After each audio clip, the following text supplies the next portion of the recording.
Deer learner, আসসালামু আলাইকুম। আমরা অনেকেই সাবজেক্টের সাথে সিঙ্গুলার ভার্ব না প্লুরাল ভার্ব বা সাবজেক্টের সাথে যে ভার্বের যে কম্বিনেশনটা এটা অনেকে আমরা ক্লিয়ার করতে পারি না। হ্যাঁ, তো যার জন্য আমাদের বড় বড় সেন্টেন্স তৈরি করতে আমাদের প্রবলেম হয়। যেমন আমরা যদি একটা জিনিস হিসেব করি, সাবজেক্ট যদি সিঙ্গুলার বোঝায় তাহলে ভার্বের সাথে কি হয় সেটা একটা ইম্পর্ট্যান্ট কোশ্চেন। এটা তো প্রত্যেকটা সেন্টেন্সের বিগিনিংয়ে এটা থাকে। সাবজেক্ট সিঙ্গুলার হলে ভার্বের সাথে যে ভার্বের যে প্রেজেন্ট ফর্মটা থাকে সেটার সাথে এস, ইএস এবং আইইএস যোগ হয়, ঠিক আছে। এবং আমরা যেমন ধরি সাবজেক্ট অ্যাকচুয়ালি সিঙ্গুলার বলতে কি, সাবজেক্ট যেমন আইও সিঙ্গুলার, কিন্তু আই তো ফার্স্ট পার্সন, ঠিক আছে। সুতরাং সাবজেক্ট থার্ড পার্সন সিঙ্গুলার হলে, থার্ড পার্সন বলতে আমরা ফার্স্ট পার্সন কোনগুলোকে বুঝি? I, we. সেকেন্ড পার্সন হচ্ছে ইউ।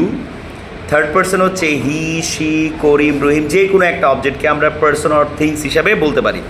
তাহলে subject third person singular number হলে ভার্বের সাথে এস, ইএস, আইএস যোগ হয়। কিন্তু আমরা এটাও জানি যে বস্তু যদি একটা বোঝায়, সেটা যদি সিঙ্গুলার বোঝায়, তাও কিন্তু ভার্বের সাথে এস, ইএস, আইএস হয়। ওকে, এখন প্রশ্ন হচ্ছে যে কখন এস ইউজ করব, কখন ইএস ইউজ করব, কখন আইইএস ইউজ করব। আমরা জানি যদি সাবজেক্ট সিঙ্গুলার হয় তাহলে ভার্বটা যদি এসএস, এসএইচ, সিএইচ, এক্স, ও, জেড দিয়ে শেষ হয় তাহলে তার সাথে ইএস যোগ করে সিঙ্গুলার করা হয়। যেমন আমি বললাম যে ক্যাচ, CATCH, ক্যাচ। এখন যদি সাবজেক্ট যদি সিঙ্গুলার হয়, যেমন হি হয়, তাহলে হি ক্যাচেস।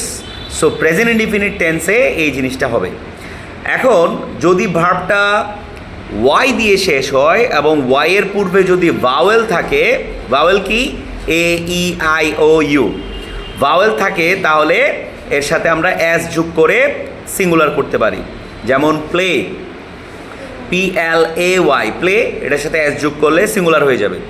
আর যদি ভাওয়েল না থাকে তাহলে ওই ওয়াই উঠে যাবে এবং IES যোগ হবে, তাহলেই সিঙ্গুলার হয়ে যাবে। যেমন ক্রাই, CRY, ক্রাই, ওয়াইয়ের পূর্বে ভাওয়েল নাই, আর আছে, সুতরাং ওয়াই উঠে যাবে, ক্রাইস হবে। যেমন হি ক্রাইস লাউডলি। ওকে, আর বাকি সকল ক্ষেত্রে এস যোগ করে সিঙ্গুলার করতে হবে। যেমন আমরা বলতে পারি ইট, ইটস, এরকম। সুতরাং আমরা শিখতে পারলাম সাবজেক্ট সিঙ্গুলার হলে ভার্বের সাথে এস, ইএস, আইএস যোগ করতে হয়। এখন প্রশ্ন হচ্ছে আইয়ের জন্য কিন্তু ভার্বগুলো ডিফারেন্ট। যেমন আইয়ের জন্য হয় ডু, আইয়ের জন্য হয় হ্যাভ, আইয়ের জন্য হয় ওয়াজ, আইয়ের জন্য হয় ভার্ব, ঠিক আছে। কিন্তু যদি আমরা হি ইউজ করি, হি এর জন্য হয় হ্যাজ, হিউর জন্য হয় ইজ, হি এর জন্য হয় ওয়াজ, হি এর জন্য হয় ডাজ, এবং ভার্বের সাথে এস, ইএস, আইএস, ঠিক আছে। তাহলে আই একরকম, হি একরকম, তাহলে হি, শি, ইট এগুলো একই রকম। ইউ এবং দে এই দুটার জন্য হচ্ছে যে ইউ, দে এবং উই এগুলোর ভার্ব সেম। যেমন are, you are, we are, they are, we were, they were, ঠিক আছে।